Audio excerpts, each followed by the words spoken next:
Yo, what's going on, guys? It's Zack Attack back at it once again, and I just made an insane change to my Mono Spectro team that I never thought I would.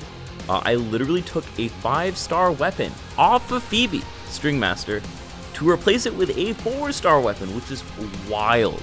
So I'm pretty lucky. I actually got R5 variation, which is crazy, and the reason it's so good is because it actually allows Phoebe to get an outro before Zani's first live. Also, if you want Phoebe to play with your echoes, you should subscribe, because otherwise she'll be really sad and she won't have any echoes to play with.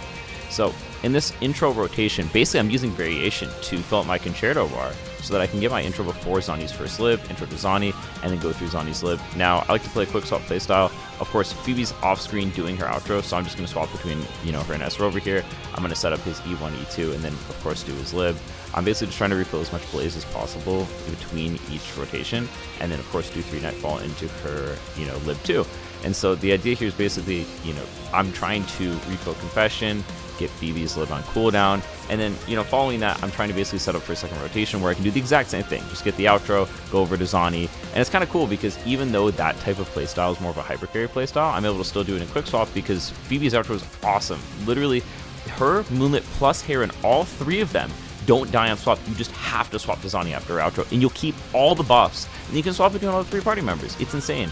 So I was doing this on Stringmaster, and my clear was like 3 minutes 25 seconds, which was crazy because I thought it was pretty good. It's 10% spectral resist. But what's even more insane is that with variation, I was able to just do it in 2 rotations of Zani Lib and do it in just over a minute despite Spectro 10% resist on Mono Spectro, which is just wild to me, and at the same time makes so much sense because you're basically just buffing both rotations with Zani, and the buff is super significant. So absolutely so happy I got a new playstyle with this team. Love it. I'm going to use it going forward, and I'm just so grateful for the tech. So drop a like, drop a sub, and I'll see you guys next time.